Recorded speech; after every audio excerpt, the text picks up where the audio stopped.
नमस्कार, आप सभी का स्वागत है हमारे YouTube channel TET pass all पर। हेलो। हेलो। नमस्ते सर। हाँ, नमस्ते। कौन? कैसे हैं सर आप? मैं विधात्री सिंह चौहान बोल रही हूँ सर, डिस्ट्रिक्ट कासगंज से। बताइए। सर आपका वीडियो सुना तो हम्म, थोड़ा उत्साह जागा। हम्म, और कई मतलब हम तो अपना जो है जीवन में कई दाव पेच हार चुके हैं, बड़ा परेशान हो जाते हैं, लेकिन आपका जो ऑडियो सुना है मैंने, हम्म, उससे थोड़ी एक नई दिशा मिली है मुझे। हम्म, तो सर हम एक जानकारी चाहेंगे आपसे कि हम्म, जो टेट पास शिक्षा मित्र हैं हाँ, उनका उनके बारे में सर क्या होना है? उनके बारे में तो बहुत सारे आप यूट्यूब पर सुनी होंगी, बहुत सारे लोगों से बात हुई है, चर्चा हुई है, तो बराबर बताते रहते हैं। जी, एक ही ऑडियो सुना है, वैसे ही मैंने तुरंत आपका कॉल ट्राई किया है। शिक्षा में से संबंधित बहुत सारे उस पर ऑडियो है, सुन लीजिएगा कभी। तो सर उसमें हमें आपको आप सारी अपने जानकारी। ग्रुप में ज्वाइन कर लीजिए सर, आप आपके ग्रुप में हम हैं नहीं। अच्छा, तो जिस नंबर पर आपने कॉल किया है, जी ठीक है, इसी नंबर जी पर हमें व्हाट्सअप कर दीजिएगा। जी और टेट पास ऑल के नाम से ही टेलीग्राम पर भी है, फेसबुक पर भी है, ज्वाइन कर लीजिएगा। जी जी जी ठीक है। और रही बात शिक्षा मित्र की, तो जी अभी आप देख रही हैं चुनावी माहौल है। जी और आज सुनवाई भी है हाई कोर्ट नैनीताल में। जी। और टीवी पर आपने कोरोना का भी देखा होगा। हाँ सर, ठीक, कोरोना का तो चल रहा है। हम्म, तो कोरोना जिस तरह से केस बढ़ रहे हैं, तो उन जी केसों के कारण जो है चुनाव स्थगित किए जाएंगे। और आज जी नैनीताल हाई कोर्ट में जो है गवर्नमेंट को कुछ जवाब मांगा था कोर्ट ने, तो वो जवाब दाखिल जी। करना है। जवाब के आधार पर फिर कोर्ट तय करेगी कि आगे क्या करना है। लगभग लगभग मान कर चलिए कि चुनाव टलना निश्चित 100% है। कन्फर्म है। और चुनाव टलने के बाद जो है जी फरवरी में बजट है। जी जी तो फरवरी में बजट आएगा। उसके बाद समग्र शिक्षा अभियान और राष्ट्रीय शिक्षा नीति के तहत जितने भी पद खाली हैं पूरे भारत में, जी वो सारे पद भरे जाएंगे, प्री प्राइमरी भी और प्राइमरी भी। तो आप जी देख रही हैं आंगनबाड़ी को कन्वर्ट किया जा रहा है प्री प्राइमरी में। जी आप तो शिक्षा मित्र है ना? जी सर, हमारा जो तो है टेट एक नंबर से रह गया था, टेट नहीं कर पाए सर हम। हम्म, तो और अभी तो डाला था उसमें टेट में, तो उसमें सर ऐसा हुआ कि वो परीक्षा ही रद्द हो गई है। हम्म। तो हम बड़ा असमंजस की स्थिति में हैं कि 17 तो 18 साल हो गए। अभी तक आपका कोई भी प्राइमरी टेट निकला है कि नहीं कभी? नहीं निकला सर, मैंने एक दो बार प्रयास किया था, तो मेरा 1 या 2 नंबर से रह गया है सर। तो अब की बार जब टेट एग्जाम होगा अच्छे से दीजिए। एक ही दो नंबर से आप पीछे हैं, कोई बात नहीं, हो जाएगा, होता है कभी कभी। जी तो हो जाएगा। और जो भी टेट पास नहीं है शिक्षा में, जी ठीक है, उनका भी होगा परमानेंट।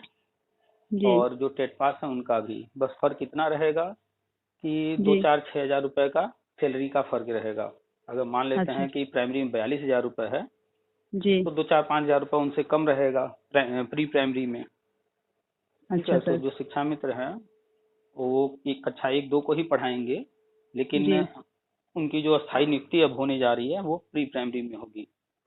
और ये आप सर जानती होंगी कि कक्षा एक दो अब प्री प्राइमरी में हो चुका है। जी। जानकारी है या नहीं आपको? हाँ सर, मैंने जो आपके बारे में, एक हमारी मित्र हैं, उन्होंने बताया था हमें। अच्छा। तो हमें बड़े प्रयास के बाद आपका जो एक ऑडियो मिला हमें, तो हम्म, सुन करके हमें बहुत खुशी हुई सर। तो हम्म, इसलिए मैंने तुरंत आपसे संपर्क किया, और देखो मेरी किस्मत भी अच्छी साथ दे रही है कि आपसे तुरंत मेरा संपर्क भी हुआ।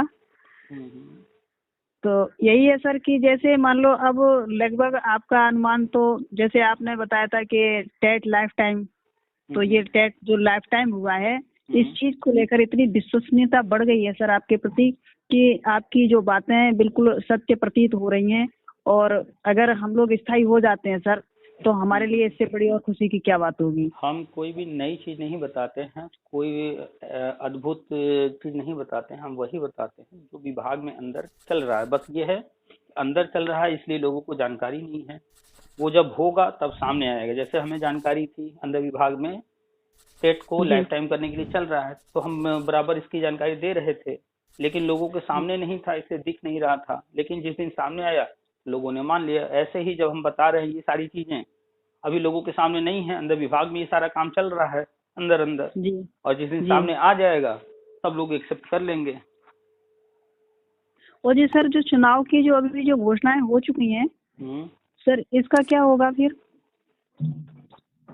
मान लीजिए कितना- मान लीजिए हम्म, किसी का विवाह है और जी। बारात आ रही हो और एक्सीडेंट हो जाए, दूल्हा वहीं डेड हो जाए, खत्म हो जाए, तो दुल्हन का क्या होगा? तो वो तो परेशान हो जाएगी, तो फिर सब कुछ खेल ही बिगड़ जाएगा। तो क्या दुल्हन और जितने अन्य घराती बराती थे सबकी जिंदगी खत्म? नहीं सर, जिंदगी थोड़ी ना खत्म हो जाएगी। भाई जिंदगी तो एक ही खत्म हुई है ना, सिर्फ जी अब वो विवाह नहीं होगा, बाकी सारे काम, सबकी जिंदगी तो हो चलेगी ना। उस लड़की का फिर विवाह आगे होगा, वो अपनी लाइफ जिएगी, जितने घराती थे बराती थे वो अपना जीवन जिएंगे ही। जी। तो ऐसे चुनाव है, चुनाव टल जाएगा, फिर आगे जो चीज होना होगा, जैसे होना होगा सब चलता रहेगा। तो कॉमन जी एग्जाम्पल लेकर के सोच लिया कीजिए कि ये तो सामान्य प्रक्रिया है, कोई चीज टलेगा तो फिर बाद में होगा, है ना? जी। अनुमानतः लगभग कितना समय लग जाएगा इसमें सर? किसमें? ये मतलब हम लोगों का जब होगा ये। जो भी अब होना है चुनाव टलने के बाद ही होना है। चुनाव जल्दी ही ये टल जाएगा, और फिर फरवरी जी में बजट है और बजट से ही सब कुछ होता है। जी कितने समय में होगा ये 100% कोई नहीं बता सकता है जब तक सामने ना आए। हम 2016-17 से बता रहे थे टीटी लाइफ टाइम होगा, और वो हुआ है 2020 में। और ये भी 20 सारी में। चीजें शिक्षा मित्र का और अन्य टेट पास का हम सब कुछ बता रहे हैं 16-17 से ही। अब उसका भी जी वक्त आ चला है, वो भी आ जाएगा सामने, अब 1 महीना में आ जाए या 2-4 महीने में आ जाए, जो भी है सामने अब आ जाएगा धीरे धीरे। तो थोड़ा धैर्य चलो। रखिए, और जानकारी जो भी लेटेस्ट आती रहती है वो सब बताते रहते हैं, वो लेते रहिए, पॉजिटिव रहिए। हाँ, बहुत सारे शिक्षा मित्र हैं नेगेटिव हो जाते हैं, उनके नेता हैं कहेंगे लखनऊ आओ धरना करो, ऐसे करो वैसे करो, तो ऐसा कुछ भी नहीं, उन सबसे कुछ हासिल नहीं होने वाला। ये नेता वेता के चक्कर में नहीं पड़ना है, ना कहीं पैसे देने हैं, इन लोगों से दूर रहिएगा। नहीं सर, नेताओं ने तो सब तहस नहस किया, ये सब बर्बाद नेताओं ने किया है, कुछ भी सही नहीं किया। एक चीजों से चीज तो बताइए, परेशान हो चुके। एक अंधा इंसान क्या उम्मीद करेगा? जी आप आंसर कीजिए कि एक अंधा इंसान है, उसकी क्या ख्वाहिश हो सकती है, उसकी इच्छा क्या हो जी। सकती है, वो क्या चाहता होगा, बताइए। वो ये चाहेगा कि मतलब दुनिया का दृश्य हमें भी देखने को मिले। यानी वो आंख चाहता है कि हमें आंखें मिल जाए ना। जी। ऐसे अगर कोई लंगड़ा है, एक पैर से हो चाहे दोनों पैर से, उसकी सबसे बड़ी इच्छा क्या होगी? उसे पैर मिले। यानी कि जिसके पास जो नहीं होगा वो उसी की इच्छा रखेगा ना। जी तो ये नेता वेता जो हैं, आप देख लीजिएगा, कभी भी आजमा लीजिएगा, जी चाहे शिक्षा में संगठन हो या बीएड हो या बीटीसी, जो भी संगठन बना हुआ है, इनमें जितने भी नेता अपने आप को बनते हैं, जी। वास्तविकता ये है कि जिस संगठन का वो नेतृत्व कर रहे हैं, उन्हें सब में वो सबसे गधे हैं। वो जानते हैं मेरा हम्म कुछ नहीं हो सकता, या हम्म, तो उनकी उम्र निकल गई होगी, बहुत ज्यादा हो गई होगी, या वो टेट नहीं जी पास कर पा रहे होंगे, या उनके जी मेरिट खराब होगी, कुछ न कुछ ऐसा होगा। तो जब जी जानते हैं जी मेरा कुछ नहीं हो सकता है, गवर्नमेंट अपने तरीके से चलेगी, अपने नियम कानून पर चलेगी, मेरा तो कुछ नहीं होने वाला है, तो फिर वो अपना फायदा कराने के लिए, चाहे वो नेतागिरी करने का उनका इरादा हो, चाहे वो पैसा लूटना उनका इरादा हो, चाहे किसी तरह अंदर नौकरी ले करके अपना कल्याण करने का इरादा हो, वो जी लोगों को बेवकूफ बना करके अपना उल्लू सीधा करने का प्रयास करेंगे, चाहे जैसे भी। उनकी बस एक ही इच्छा है, नेतागिरी, लूटना, और किसी तरीके से साठ गांठ करके अंदर जुगाड़ करके अपनी नौकरी लेना, बाकी पीछे वाली जनता जाए भाड़ में, वो तो बस उनको यूज करते हैं। यही हुआ है सर हम लोगों के साथ, जो है अब तक लूटा ही गया है, और इसी का परिणाम है जो हमको हार का मुंह देखना पड़ा है लगातार। हम्म। यही कर रहा है सर, इस चीज को हम अच्छे से समझते हैं। तो बस कभी भी जो आगे आते हैं नेता वेता बन के, आप सोचिए, आप अपना घर परिवार छोड़कर कितने दिन जा करके वहां धरना नेतागिरी करेंगे, लेकिन ये लोग तो हमेशा पड़े रहते हैं वही। कैसे? क्यों? सही बात है सर। लोग इस चीज का उनको सोचते दिखता है। नहीं है। सामान्य व्यक्ति अपना काम रोक करके ज्यादा से ज्यादा 1 दिन या 2 दिन कहीं जा सकता है, क्योंकि उसे घर परिवार चलाना है, अपना काम धंधा चलाना है, जो नौकरी कर रहा है तो उसे वापस नौकरी पर अपना जाना है, वो ज्यादा दिन नहीं इधर उधर कर सकता। लेकिन ये जो नेता लोग हैं दिन रात लखनऊ में पड़े हुए हैं, इस अधिकारी से मिल रहे हैं, उस नेता से मिल रहे हैं, कैसे इतना इनके पास वक्त है, ये क्यों इतना कर रहे हैं? तो कहीं ना कहीं इनका व्यक्तिगत लाभ है, और आप व्यक्तिगत लाभ देखना चाहें तो किसी एक नेता को पकड़ लीजिए, उसकी हैसियत पहले वाली और अब वाली तुलना कर लीजिए, पहले उसके पास कितने पैसे थे, प्रॉपर्टी थी, और अब जो उनके आसपास रहते हैं वो बता देंगे। सही बात है सर। सामान्य सर कैंडिडेट जहाँ था वो वही है, उसकी हैसियत वही है, लेकिन ये लोग करोड़पति हो गए। हाँ, करोड़पति हो गए, गाड़ी बंगला सब है इनके पास। सर शिक्षा विभाग से अन्यत्र एक जानकारी और चाहेंगे हम आपसे। न्यायपालिका से संबंधित भी आप जानकारी रखते होंगे सर। बताइए, जो जानकारी होगी तो हम बताएंगे, नहीं होगी तो फिर तो देखेंगे, कोशिश करेंगे पता करने का। सर एक हमारी सिस्टर है, तो उनकी शादी हुई थी और उनके हस्बैंड ने उन्हें दोषी करार देते हुए छोड़ दिया कि ये माँ नहीं बन सकती, और हकीकत ये है कि वो पिता नहीं बन सकते, दोषी वो स्वयं में है। तो उन्होंने क्या किया सर कि उन्होंने मतलब दूसरी शादी कर ली उन पे दबाव बना के। अब इनको तो जो सिस्टर हैं वो हमारे पास रह रही हैं और केस भी चल रहा है सर। लेकिन उस व्यक्ति ने जो है दूसरी जो सेकंड वाली पत्नी है उसके जो है बेबी ट्यूब टेस्ट से बच्चे करा लिए हैं, और इनको जो है फोन पे टॉर्चर करता है कि तुम ठीक नहीं थी और हम देखो ठीक थे, हमने बच्चे पैदा कर लिए, ये फलाना ढिकाना। तो ऐसी सारी चीजों से निपटने के लिए सर हमें कोई सलाह दीजिए कि मतलब और क्या सॉल्यूशन हो सकता है। पहली बात तो जो उन्होंने आरोप लगाए हैं, ठीक है, कोर्ट में इस तरह की जो है कोई सुनवाई नहीं होती है, ये आरोप वहां पर कहीं भी नहीं सुना जाएगा, ठीक है। इस आधार पर कोई भी मैटर नहीं बनता है जी। हमारे पूरे कानून में इसके आधार पर डिवोर्स वगैरह का कोई प्राविधान नहीं है जी। अच्छा, अब रही बात हस्बैंड वाइफ की, चाहे वो दुनिया का कोई भी हस्बैंड वाइफ हो जी, ठीक है, दोनों एक स्वतंत्र व्यक्ति हैं।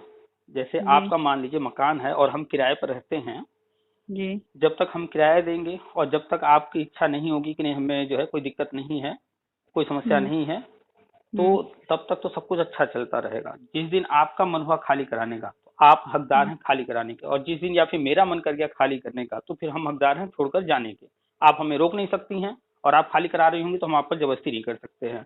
ऐसे ही दो रिश्ते होते हैं शादी के जी, दोनों में से कोई एक अगर हटना चाहता है, विवाह एक सिर्फ जो है शर्त है, आप पढ़ लीजिएगा कानून में लिखा हुआ सिर्फ एक शर्त है, जब तक दोनों इस शर्त को मानने को तैयार हैं तब तक चलता है। दोनों में से कोई एक भी इस शर्त से हटता है तो वहीं पर विच्छेद की प्रक्रिया शुरू हो जाती है।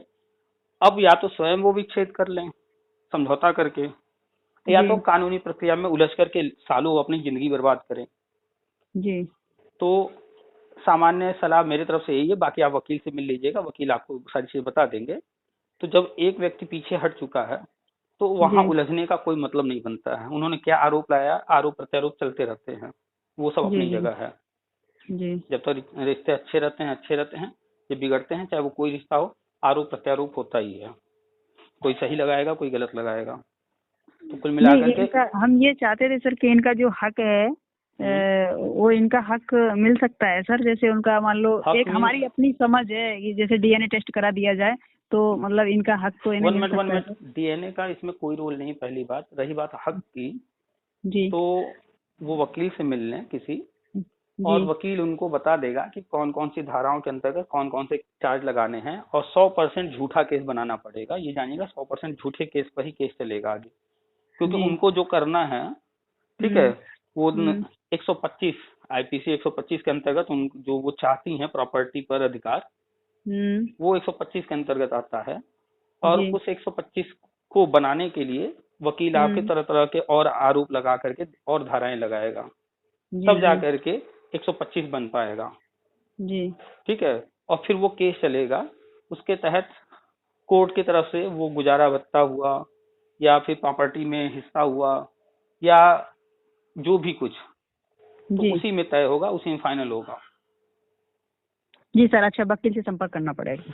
बिल्कुल, इसमें सिर्फ वकील ही हेल्प करेगा, और वकील जो होते हैं वो सिर्फ जो है पैसे के भूखे होते हैं, और वो आपको बताएंगे भी उलझाएंगे भी, इसलिए वकील पर पूरी तरह से कभी कोई भरोसा नहीं कीजिएगा जी। आपके रिश्तेदारी में या घर में भी कोई वकील होगा, उसका भी कोई भरोसा नहीं, आपको वो सब पूरी तरह से सही सलाह दे, क्योंकि अगर आप केस कर रहे हैं तो वकील की सलाह चलिए, लेकिन फाइनली अंत में अपनी बुद्धि का भी प्रयोग करते रहिए, जानकारी अपनी बढ़ाते रहिए, कोर्ट में क्या होता है, कौन सी धाराएं हैं, इसमें अब आगे क्या हो सकता है, स्वयं की बुद्धि से हर चीज वकील से कराना होगा। वकील जो कहेगा वो हमें करना नहीं है, हम जो चाहते हैं वो वकील से कराना है। हाँ, वकील पर डिपेंड नहीं होना है, हमें जानकारी खुद रखनी है और हम वकील को गाइड करेंगे, भैया हमें तो ये कराना है, हमारे केस को इस तरह से लेकर चलो। अगर वकील के कहने के हिसाब से चलने लगेंगी तब तो वो फायदा उठाता रहेगा। जानकारी देने के लिए सर बहुत बहुत आभार। सर एक चीज और है कि जैसे ये जो शिक्षा मित्र वाला मैटर चल रहा है सर, तो इसमें मान लीजिए कि जैसे हमने अभी तो हम टेट नहीं है और प्री प्राइमरी में हमारा समायोजन हो जाएगा, फिर आगे सर हम लोगों को मौका दिया जाएगा जैसे ही टेट कर लेंगे? आगे जो भी भर्ती आती रहेगी जी, वो स्वतंत्र होती है, ओपन ये सब भर्तियां होती हैं, तो इसमें कोई भी आवेदन कर सकता है। बस जब भर्ती आएगी उसमें नियम शर्तें लिखी होती हैं, उस नियम शर्त के अंतर्गत जो भी आ रहा होगा, अमेरिका का व्यक्ति आ रहा होगा तो उसको भी मौका मिलेगा, भारत का व्यक्ति आ रहा होगा कोई भी किसी भी राज्य का उसको भी मौका मिलेगा, शिक्षा मित्र भी आ रहा होगा तो उसको भी मौका मिलेगा, बीएड बीटीसी डीएलएड कोई आ रहा होगा सबको मौका मिलेगा। लेकिन जो उस भर्ती में नियम शर्त लिखे होंगे उसी के अंतर्गत, उससे बाहर जाने को नहीं मिलेगा। अगर उस नियम में लिख दिया गया है कि शिक्षा मित्र को वेटेज दिया जाएगा तो मिलेगा, अन्यथा नहीं लिखा है तो नहीं मिलेगा। ये सब ध्यान रखना होगा, जो नियम शर्त उसमें लिखे होंगे उसको बड़े ध्यान से पढ़ना होगा। जी सर, 2017 वाला जो आपके पास ऑर्डर होगा सर है, प्लीज सर हम चाहते थे वो हमें कैसे भी मिल जाता पढ़ने के लिए। 2017 वाला, उसमें बता रहे बहुत सारी बातें हैं, कोर्ट ने हमारे लिए बहुत कुछ सुविधाएं प्रदान की हैं। चलिए हम आपको वो सेंड कर देंगे, कई बार हमने ग्रुप में शेयर किया है, कोर्ट की वेबसाइट पर भी जाकर के डाउनलोड कोई भी कर सकता है। थोड़ा शॉर्ट में हम आपको बता भी देते हैं उसमें क्या क्या है, क्या क्या गवर्नमेंट ने कर लिया है। सबसे पहले आप जानती हैं कि कोर्ट ने 2 मौके दिए थे जी, ठीक है, कि इनको 2 मौके दिए जाए। दूसरा था कि वेटेज दिया जाए जी, तीसरा था कि उम्र में छूट दिया जाए। तो आपने देखा 1,37,000 समायोजन रद्द होता है, उसी को गवर्नमेंट 68,500 और 69,000 2 भाग में 2 भर्ती करा के 2 मौके पूरे की जी।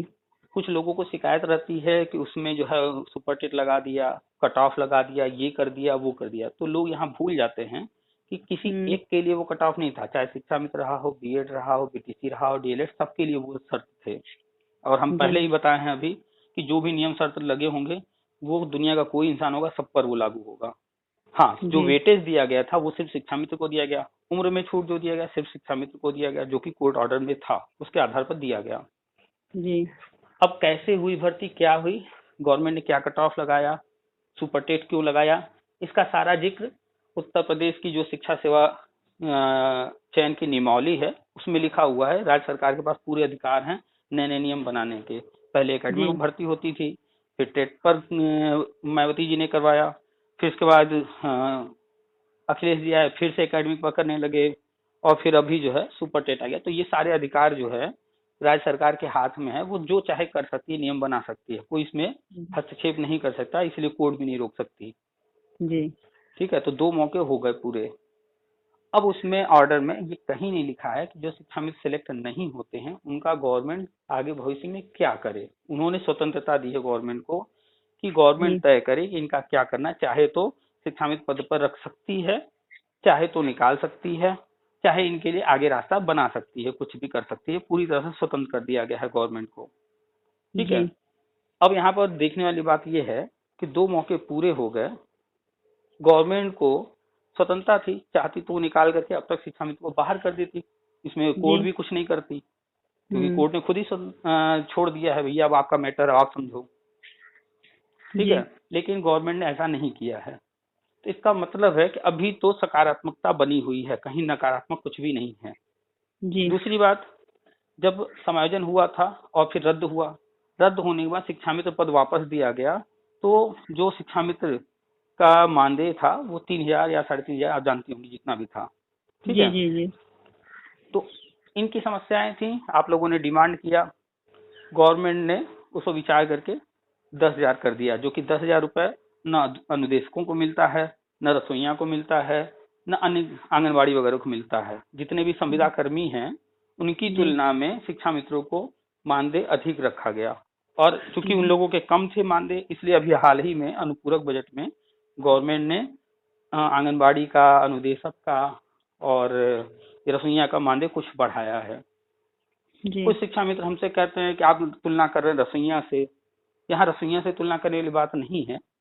यहाँ पर संविदा कर्मी वो भी हैं, संविदा कर्मी आप भी हैं, संविदा कर्मी अनुदेशक भी हैं। यहाँ संविदा जी कर्मियों की तुलना हो रही है। लेकिन कुछ लोगों को खराब लगता है कि रसोइया अनपढ़ हैं, ऐसे हैं वैसे हैं, आप उनसे तुलना कर रहे हैं। तो यहाँ जी योग्यता की बात ही नहीं है, संविदा में संविदा की बात है सिर्फ। जी और संविदा कर्मी रसोइया भी हैं, संविदा कर्मी आंगनबाड़ी भी हैं, संविदा कर्मी शिक्षा मित्र भी हैं, अनुदेशक भी हैं।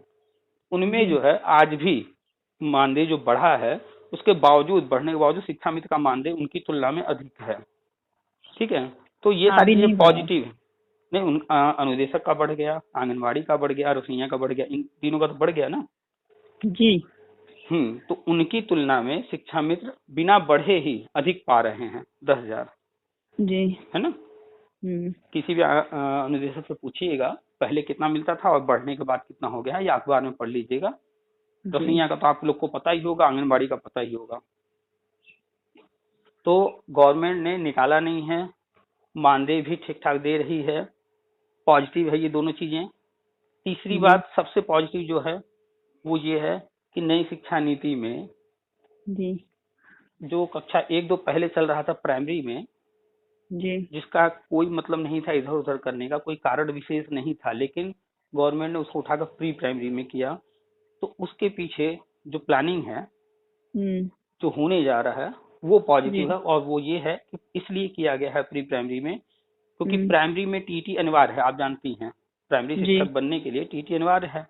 हाँ सर, उसमें अनिवार्य है। और शिक्षा में समायोजन रद्द होने का एक कारण, कई कारण है वैसे, कोर्ट ऑर्डर में हाई कोर्ट ने सब कुछ लिखा है, लेकिन एक कारण सर उसमें। एक मिनट सर, यहीं पे थोड़ी सी वो हम अपनी बात रखना चाहेंगे कि जो पूर्व सरकार ने हम लोगों को समायोजित किया था सर, तो उसमें मतलब केंद्र सरकार से अनुमति नहीं ली थी या एनसीईआरटी से अनुमति, क्या हुआ था इसमें सर? देखिए, आप जब पढ़ेंगी 91 पेज का हाई कोर्ट का ऑर्डर, वो ऑर्डर 2015 में आया था। उस समय यूपी में सपा सरकार का ही कार्यकाल था। जी ठीक है, और उस समय सरकार के पास पूरा मौका था अपना पक्ष रखने का कोर्ट में, और गवर्नमेंट ने पूरा पक्ष रखा भी हाई कोर्ट में। ठीक है, ऐसा लोग जो कहते हैं शिक्षा मित्र सामान्य तौर पे आरोप जो लगाते हैं कि बीजेपी ने किया, उनको पहले सोचना चाहिए कि हाई कोर्ट में जब केस चल रहा था उस समय सपा की सरकार थी, इनके पास वकीलों की फौज थी, ये खुद ही समायोजन किए थे, तो इन्होंने तो कोई कसर छोड़ा नहीं होगा सारे पक्ष रखने में। जब सारे पक्ष इन्होंने रखे ही थे, फिर हाई कोर्ट ने कैसे जजमेंट इनके खिलाफ दे दिया? इसका मतलब कहीं ना कहीं कोई कमी थी। बिल्कुल, कमी जो थी, क्योंकि कमी थी, इसलिए हाई कोर्ट ने लिखा कि भैया ये समायोजन अवैध है। और फिर सुप्रीम कोर्ट गया तो सुप्रीम कोर्ट ने लिख दिया कि हाई कोर्ट का जो जजमेंट है वो अक्षरशः सत्य है, सही है। सुप्रीम कोर्ट ने कुछ नया नहीं कहा है। सुप्रीम कोर्ट ने 91 पेज के जजमेंट को ही कहा कि अक्षरशः सही है, इसमें हमें कुछ भी करने की जरूरत नहीं है। तो हाई कोर्ट के जजमेंट के अनुसार शिक्षा मित्र समायोजन रद्द करके कहानी खत्म करना था, लेकिन सुप्रीम कोर्ट ने थोड़ी राहत दी। जो आपकी ट्रेनिंग थी वो भी अवैध था, सुप्रीम कोर्ट ने उसे रद्द नहीं किया। आप लोग को 2 मौके दी। हाँ, आप पढ़िएगा 91 पेज, जब हाई कोर्ट में मैटर चला है तो वहाँ ट्रेनिंग पर भी चैलेंज किया गया था और ट्रेनिंग भी अवैध ही कराया गया था। तो जो समस्याएं थी, पहला वो कि ट्रेनिंग अवैध कराया गया था, दूसरा बिना टीईटी के समायोजन किया गया था, तीसरा केंद्र से अनुमति नहीं ली गई थी। लोग कहते हैं कि अनुमति ली गई थी, लेकिन वो लेटर पढ़ना भूल जाते हैं, उसमें लिखा है कि हमारे कार्यरत शिक्षकों के लिए। तो आप लोग कार्यरत शिक्षक नहीं थे, शिक्षा मित्र थे। ठीक है, वो गलत लेटर लिख करके उसका मिसयूज किया गया। तो तीनों काम ये मुख्य रूप से बने हैं, 3 कारण। टीटी की बात थी, अगर केंद्र से अनुमति सही तरीके से लिया गया होता, स्पष्ट सही बता के जानकारी लिया गया होता, तो केंद्र भी उसमें सहयोग करता और अप्रूवल देता, क्योंकि आरटी एक्ट में सारे प्राविधान है छूट देने के। लेकिन सपा सरकार की मानसिकता सही होती तब तो वो आरटी एक्ट पढ़ती कि छूट लेने के क्या क्या तरीके हैं, चलो हम उन छूट का ले करके जो है तब काम करें। आरटी एक्ट कभी पढ़िएगा, उसमें सारे प्राविधान है। अगर टीटी पास कैंडिडेट नहीं है तो उसका भी किया जा सकता है। अगर ट्रेनिंग नहीं हुई है, बीएड बीटीसी डीएलएड कुछ भी नहीं किया, उसका भी किया जा सकता है, लेकिन उसके लिए छूट लेना पड़ेगा, अपने मन से नहीं कर सकते। तो अगर इन्होंने नियम कानून को ध्यान में रख करके सारे छूट लेते हुए किए होते तो सब कुछ सही हो जाता। अब इसको ऐसे समझिए, जैसे मान लीजिए कि आप गई बैंक में खाता खुलवाने, ठीक। अब वहां बैठा अधिकारी, उसने आपसे फॉर्म लिया, आपको एक पासबुक भी दे दिया, आपसे पैसे भी ले लिए, लेकिन वो कंप्यूटर में कहीं कुछ चढ़ाया ही नहीं, आपको सब ऊपर ऊपर अपना ही साइन करके दे दे, क्या वो आपका खाता वैलिड होगा? नहीं होगा सर। अगर मान लीजिए आप गई विभाग में लाइसेंस बनवाने, ड्राइवरी लाइसेंस, ठीक। वहां बैठा अधिकारी आपसे फॉर्म भरवा लिया, आपको अपने हाथ से कंप्यूटर से प्रिंट करके सारा कागज दे दिया, अपना सिग्नेचर करके दे दिया, लेकिन कहीं वहां रजिस्टर में ना चढ़ाए, कंप्यूटर में ना चढ़ाए, तो क्या तो आपको जो वैलिड ही नहीं है। तो बिल्कुल नियम कानून के अनुसार सरकारी दस्तावेज कंप्लीट होने चाहिए, आपके पास लीगल सारे पेपर होने चाहिए। ये सारे पेपर जो अभी हम चर्चा करें ये एक तरह से इलीगल हो गए। तो सपा सरकार ने, वो जानते थे कि केंद्र जो है हमें गलत चीजों पर आगे नहीं बढ़ने देगा, और हम जो करने जा रहे हैं वो गलत करने जा रहे हैं। दुखद बात सर, हम यहाँ पे एक कहना चाहेंगे कि इसमें हम लोगों का तो कोई दोष भी नहीं था, लेकिन सरकार ने कैसे गुल खिलाए, क्या इसीलिए तो सुप्रीम कोर्ट ने इन सारी चीजों को, हाई कोर्ट ने भी इन चीजों के बारे में पूरा जिक्र किया है, आप पढ़िएगा ऑर्डर 91 पेज में। और सुप्रीम कोर्ट, देखो कोर्ट किसी का दुश्मन नहीं है, कोर्ट जो बैठता है कहाँ गलती हुई है, किससे गलती हुई है, इस पर ध्यान देकर के और कैसे जो है किस चीज को हैंडल किया जाए, राहत कैसे दिया जाए। तो सुप्रीम कोर्ट ने राहत दिया, क्या दिया राहत, कि ट्रेनिंग को रद्द होने से बचा दिया। ट्रेनिंग को कहा कि भैया हो गया है ट्रेनिंग, चलो अब इसको नहीं हम छेड़ेंगे, ठीक, ट्रेनिंग आप लोग का सही है, कोई दिक्कत नहीं अब, क्योंकि सुप्रीम कोर्ट की मुहर लग चुकी है जी। तो ट्रेनिंग बच गया। दूसरा कि समायोजन तो रद्द हुआ, लेकिन क्या कोर्ट ने ये कहा कि भैया ये समायोजन गलत था, जो इतना पैसा सरकारी गया है 40,000 रुपये महीना इन लोग के खाते में, ये गलत गया है, वापस करो, ऐसा मांगा क्या कोर्ट ने? नहीं। जबकि ऐसा होता है, आपने अखबारों में पढ़ा होगा कि कोई गलत तरीके से अपना फर्जी मार्कशीट वार्कशीट लगा करके अगर नौकरी लेता है और जब वो पकड़ा जाता है तो उसका भले घर बेचना पड़ जाए, कुर्की हो जाए, लेकिन सैलरी वापस ली जाती है, उसे जेल में भी डाला जाता है। क्या शिक्षा मित्र को जेल में डाला गया? नहीं डाला गया सर। न किसी से सैलरी वापस मांगी गई, न किसी को जेल में डाला गया। क्यों? क्योंकि शिक्षा मित्र ने गलती नहीं किया था जी। गलत किसने किया? सरकार ने। तो कोर्ट ने अपने तरफ से शिक्षा मित्र को हर तरह से देखते हुए जो राहत दे सकती थी, न जेल में डाली, न पैसे वापस मांगी, न ही ट्रेनिंग रद्द किया, बल्कि क्या क्या किया, 2 मौके दिए, वेटेज दिया, उम्र में छूट दिया। और इतना ही नहीं, जब तीसरी बार मौका 69,000 में जब कोर्ट में गया मैटर, तो फिर उन्होंने कहा कि एक मौका और दीजिए इनको जी। तो कोर्ट अपने तरफ से तो राहत देती जा रही है। अच्छा, ये तो कोर्ट का हो गया जी। अब गवर्नमेंट की बात कर ले। तो गवर्नमेंट ने भी जो जो कोर्ट ने कहा वो कर रही है, और अभी जो आगे होने जा रहा है वो भी जब हो जाएगा तो आप खुद देख लीजिएगा कि गवर्नमेंट ने कितना अपने तरफ से आप लोग को सपोर्ट किया है। अभी जब आप लोग का प्री प्राइमरी में नॉन टेट वालों का और टेट वालों का प्राइमरी में हो जाएगा, जो हम बता रहे हैं, ज्यादा समय नहीं, थोड़े समय और बात है, हमें उम्मीद है कि अब मार्च अप्रैल में हो जाएगा, पूरी उम्मीद है। तो उसके बाद फिर जो हम चर्चा कर रहे हैं, तो फिर आप उसमें देखिएगा कि कोर्ट ने आप लोगों को कितना राहत दिया, कहाँ कहाँ आपका पक्ष लिया, गवर्नमेंट ने आपको कितनी राहत दी, कितना पक्ष लिया। अभी लोगों को नहीं समझ में आता है, जब हो जाएगा ये सब, बाद में वो बैठकर जब चर्चा करेंगे तब समझ में आएगा। एक ही ऑडियो सुना था सर, फिर मैंने अपने साथियों को फोन पे बताया, हमारी जो महिला बहनें हैं, हमारी जो साथी हैं, तो उनको हमने बताया, हमने कहा परेशान ना हो, हताश ना हो, सब कुछ अच्छा होगा, धीमे धीमे होगा, थोड़ा समय जरूर लगेगा लेकिन अच्छा होने वाला है। और मैंने विसंगतियां उनकी दूर की। फिर मतलब हमने कल शाम को भी सर आपका फोन ट्राई किया था, तो नहीं बात हो पाई, लेकिन अभी बस विचार बनाया, बात हो गई आपसे, बहुत अच्छा लगा सर बात करके। और सर हमें आप अपने ग्रुप पे ज्वाइन कर लीजिए सर। बिल्कुल, ग्रुप में आप मैसेज कर दीजिएगा, ज्वाइन करा देंगे। वैसे सर्च भी कर लीजिएगा टेट पास ऑल, हम आपको लिंक भी दे देंगे व्हाट्सएप पर, मैसेज कीजिएगा तो। और नेगेटिव होने की जरूरत ही नहीं है जी। पूरे भारत में 97% लोग ऐसे हैं जो 10,000 से कम कमाते हैं। सिर्फ शिक्षा मित्र ही नहीं है जो 10,000 पा रहे हैं जी। शिक्षा मित्र से भी कम कमाने वाले 97% लोग हैं पूरे भारत में, जो कि किसी प्राइवेट स्कूल में पढ़ा रहे हैं, किसी प्राइवेट कंपनी में काम कर रहे हैं, कहीं मेहनत मजदूरी कर रहे हैं, कुछ भी कर रहे हैं, 10,000 से कम ही पा रहे हैं, ये रिपोर्ट है जी। तो अब सोचिए कि 97% लोग वो लाइफ जी रहे हैं ना, उससे कम में चला रहे हैं। तो इसमें नेगेटिव नहीं होना चाहिए शिक्षा मित्र को। हाँ, परेशान वही है जिसने जो है बड़े बड़े कारनामे कर रखे हैं, जैसे जैसे ही समायोजन हुआ उसके बाद उसने गाड़ी खरीद लिया लोन पर, लोन ले लिए, घर होम लोन ले लिए, अपने बच्चे को डाल दिया 5,000 रुपया महीना इसमें वाले जो फीस जो है उस स्कूल में, महंगे महंगे स्कूलों में डाल दिए। तो परेशान वो है जो कहते हैं ना कि अचानक से कोई गड़ा हुआ धन मिल जाए तो व्यक्ति का जो हाल होता है, तो ऐसा अक्सर ऐसा हाल करके सर जिनके बहुत साथ हुआ लोगों वो। के साथ हुआ है, बहुत तो लोगों के साथ हुआ है। इंसान को हमेशा धैर्य रखना चाहिए, कुछ मिल जाए तो भी, कुछ चला जाए तो भी, पैसा आ गया अचानक तो उड़ने नहीं लगना चाहिए, पहले सेविंग करनी चाहिए। आज के टाइम में अगर आपके पास कोई समस्या आती है तो आपकी सहायता करने वाला न रिश्तेदार है, न घर परिवार, न पड़ोस, है ना। जी तो जी आपकी बिल्कुल। सहायता करेगा कौन, तो खुद ही करना होगा। तो उसके लिए क्या चाहिए, हमें अपने आप को स्ट्रांग करना होगा। स्ट्रांग करने के लिए आज के टाइम में हर जगह पैसे की जरूरत है। तो पहला काम क्या करना था शिक्षा मित्र को, तो ये हम ये मान करके चले कि हम आज भी वही जिंदगी जी रहे हैं। हम बस जो पैसा आ रहा है उसको पहले इकट्ठा करें, अपने अकाउंट में 5-10 लाख रुपए रख लें, उसके बाद हम सोचेंगे और क्या क्या नया करना है। लेकिन उल्टा हुआ, शिक्षा मित्र जी उसमें बचाता कहाँ, बचत करके रखता कहाँ, वो बल्कि लोन ले लेकर के और बड़ा आलीशान घर बनाने लगा, गाड़ी बंगला करने लगा, बच्चों को महंगे स्कूल में भेजने लगा, महंगे कपड़े पहनने लगा, इस तरह की चीजें उल्टे सीधे काम शुरू कर दिया। इसलिए वो परेशान है। अपनी लाइफ स्टाइल को उसने ऊपर कर लिया बिना सोचे समझे। लाइफ जी। स्टाइल को ऊपर ले जाना आसान है, लेकिन ऊपर से जब नीचे आना होता है तो बहुत तकलीफ होती है।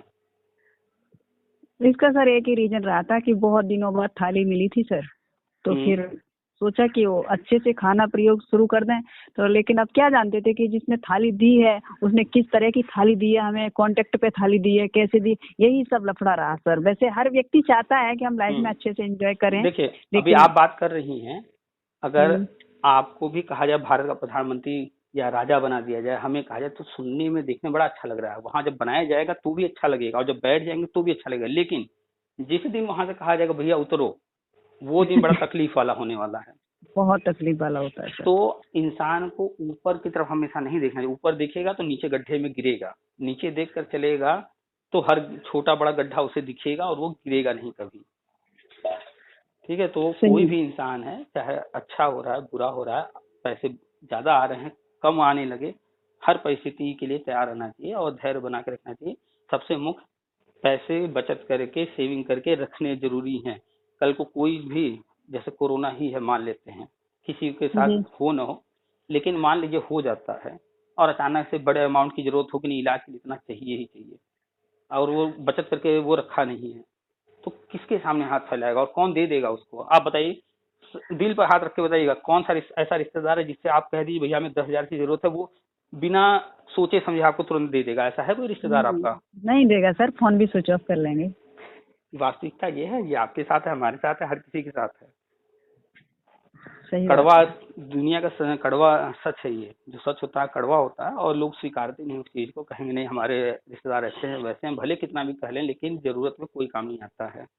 तो कुल सर मिलाकर ये के जो मतलब वैसे तैयारी तो हमारी चल रही है, अपना पढ़ रहे हैं। 23 को एग्जाम होगा या नहीं होगा सर, थोड़ा ये हो। आपने फॉर्म भरा है, आपको एग्जाम देना है, तो आपके दिमाग में 24 घंटे ये घूमना चाहिए कि हमें एग्जाम देना है, हमारा एग्जाम होगा, हमें पढ़ाई करना है, हम पढ़ाई करेंगे। ठीक है, जी जी 24 घंटे ये चलना चाहिए।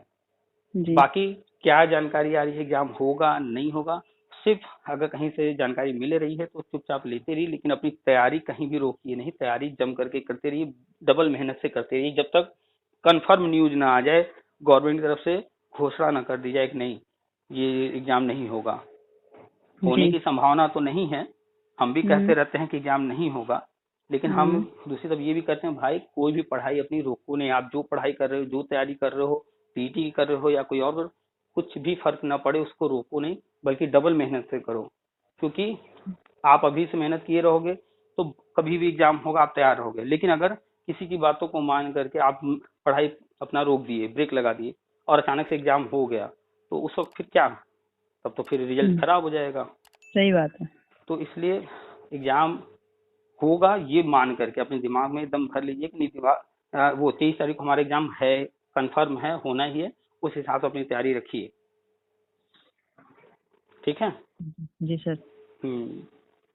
चलिए और कुछ बताइए, कुछ हो। सवाल मन में?